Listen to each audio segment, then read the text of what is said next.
Everybody, welcome back to Boomers to Gen Z. Hi.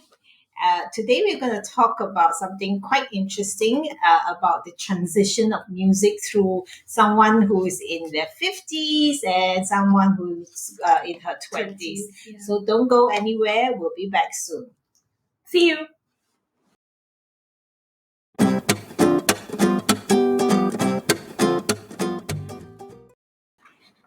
Okay, so let's all start with our music, yeah? Okay. And I don't think you ever remembered a vinyl. Do you know what is a vinyl? They sell it at antique stores. Sorry, you hear that? They sell it in antique Okay, I'm stores. so offended by that.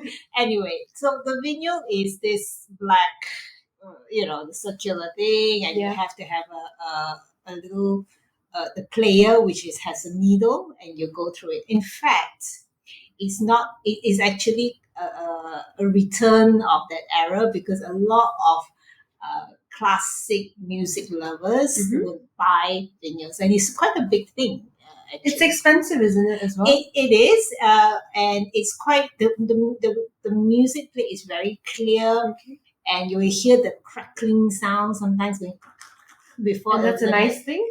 Well, it gives that ambience of that old feeling. I don't know, but it does have I know a friend of mine that he has over 10,000 records vinyl, and he's such a big collector. He's created a soundproof room in his basement, and he has all this beautiful collection, and he just immersed himself in his music. But do you know if today's the new artists, do they also still create vinyls for their records? I don't think so. I don't think so. I right? don't think so. So the era is for me in my 50s. We had vinyl, and but the most important or the most significant experience I had was my first blue Sony Walkman. And how big was this Oh wall? my God. I think that's the main question. How big was it? Okay, it was about There we go. the size of a Wallet. it's probably a size of an A5 and thicker. And then you would insert this the record with the tape, and it's about I guess about 5 by 4 centimeters. And then you stick it in, and I was like, oh, I'm so cool, I can bring my music along. And then this huge headphones. So have you ever seen it? Have you ever I think used I've seen it in old movies where it's like a blast from the past. Guys, help me out here. Because it's so but I've never actually seen one in person. I mean, I had a Sony Walkman as well growing up. You did? But Oh my I goodness. don't think it's the same one. My Sony Walkman, I could walk with it. It was small. It was definitely not that big, and we didn't put records in it. It was one of those that you kind of download music into it. Yours is a download version. Yeah. So isn't that called an MP3? An MP3 player, basically. Right. Okay. So we moved on from that recorder, the tape recorder, and then now it's the MP3. And then I remember the hype when we had the iPod Shuffle. Oh my goodness, yes. Isn't it? And all the cool colors. Exactly. That And was so good. I literally, I think everyone in the family got one each for their Christmas present because everybody wanted one. Was yours the clip one or the one with the screen? No, it's a clip. The clip. Little, and then the round Yes, bit, which is super cool because Yes. it was like, my goodness, you think about the evolution of vinyl that maybe had 10 to 20 songs in them, and then the tape recorder that if you rewind and if all that tape gets tangled, you can't listen to it anymore, and you have to I remember having to put a screwdriver between the little turntable thing to screw everything back, rewind everything back, and then put back into my Sony Walkman and go, oh yeah, so cool.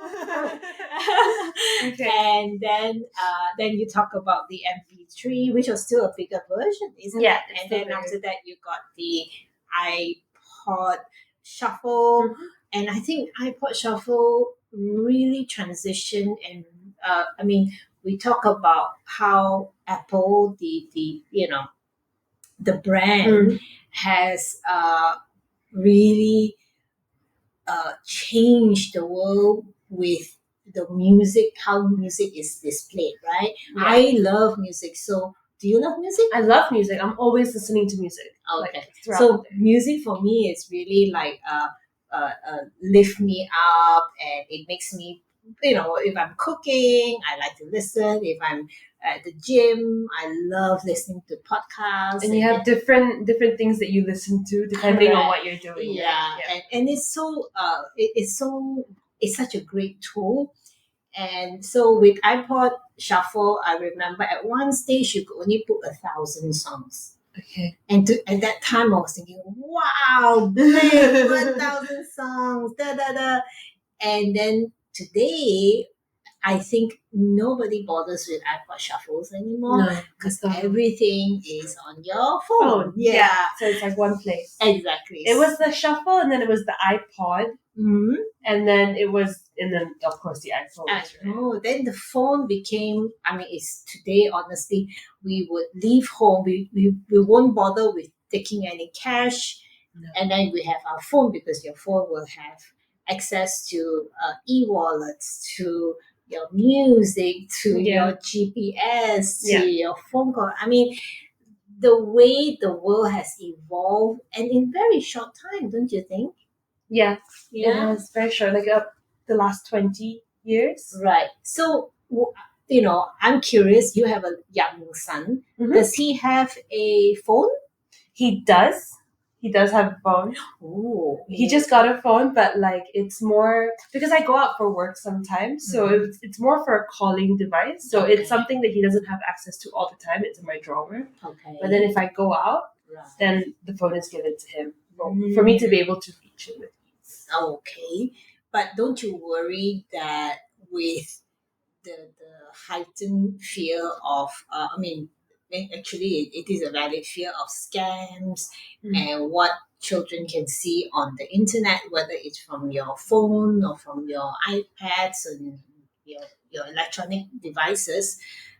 What are some of the things that, as a young mother, how do you feel about all this? So like it's kind of cool now. So like I can actually limit. Of course, you have to limit the apps that they have on their phone. Okay. So if you want it to just be for like calling and messaging and like WhatsApp, then you make sure that all the other strange apps that kind of come when you buy a phone, you can actually delete them, the system apps. Right. Okay. And then of course he still has his Explorer, which is the most scary one. The Explorer and YouTube. So YouTube I remove. Explorer, it's signed into his Google account, which is linked to my phone. So he's not able to like search things without me verifying it on my end. Okay, just for the benefit of our audience who may not know that you can kind of parental guide. Parental guide your children, whether it's via the phone or their laptops. Can you slowly guide through the audience? Sure. So like when you have a phone, like most of the things, in order for you to even download apps, you need to have an email account. So when you open an email account for your kids, for me, I opened a Gmail because Gmail is just directly linked to their Google, their browser history, and all of these things. So because I also use a Gmail account, I'm able to set it up as a kid's account where I am the parent. And for everything that he does, even if he wants to download an app, there's a 2-step verification on my end of things. Oh. For what he searches, I'm able to see like what has he been doing on his phone. I'm able to see how much time he spent on his phone.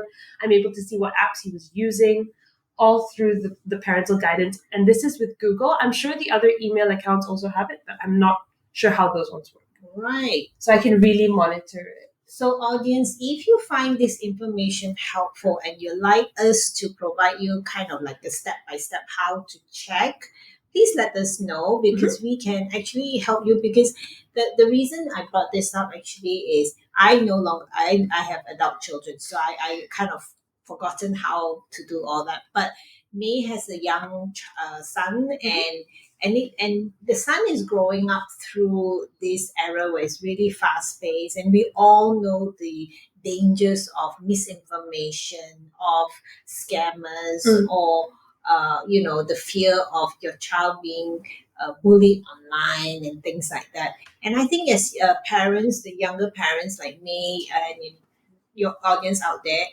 it's super important. We can't not let them use the iPhone. We can or the phone for that Yeah, matter. not an iPhone yet, Karen. Too expensive.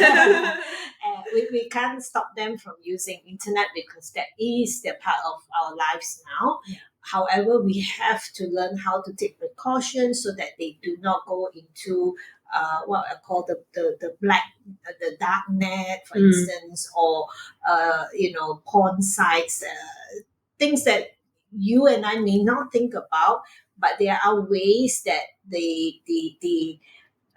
this kind of bad influences can actually filter through and affect our children. Yeah. So I think what you're doing is really great. Is there a way that you can even set passwords or control? Yeah, you Yes. can. You can set passwords, controls.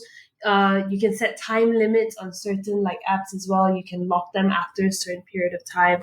And I think the most important thing that like we talk about how things have changed so much just in the past 20 years. The thing that's actually scary for our kids now who are growing up now is that just by their voice or just a picture of them, because of AI generators, all these scammers are able to take that and they can one day, like if it were to happen, they could send you a voice memo pretending that they are your kid. Like, hi mama, I'm stuck here, and you will think it's your kid, but it's actually not. Or it could be a video of them because they just have one photo and they can AI generate the whole thing. So I think that before you give like your kids, especially now, like access to devices, you have to share with them how scary this is so they don't take photos of themselves, upload photos of themselves anywhere, like especially like if your kids have social media, don't use real photos of yourself as a profile picture. Use a cute puppy or a kitten or something like that. Right. And don't like put videos of yourself up so young as well, because they are the vulnerable age group that all of these bad men and women target the most. True. I mean, that scary. is the problem with internet, isn't it? We do need it. It's a necessary evil. But at the same time, uh, we as parents really have to find ways and think ahead. And that's why I wanted May's advice, because she's more into the internet. She's grown up with it.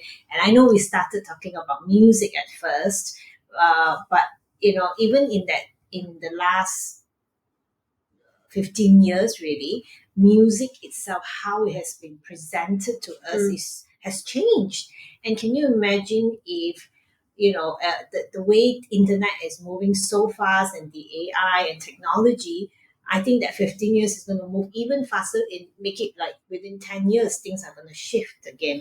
Maybe even 5. Exactly. Like it's crazy. Yeah. Now, have you seen actually in Gurney Plaza, like one of the main shopping malls in Penang, there's this shop and they have these glasses, Karen. It's like your glasses. You just wear it like this. Right. And like you can hear the music because of the way that the thing touches your temple. Right. Okay. And like now there's even these Ray-Ban glasses Right. where you just wear them, and let's say I'm looking at that tree and I can find out what is that tree, how long has it been here, like all so of these. It's already coming up. I can choose music by like just like scanning with my eyes. Right. And, like, Right. It is crazy now. It is super, super crazy. And I want to share something when the first so-called wireless earphones came about. And you find a lot of people talking on the streets. and I remember my dad, who was about 70 something, then kept saying, why are there always a lot of people talking to themselves? Is something wrong? Because it's like some cuckoo person talking with,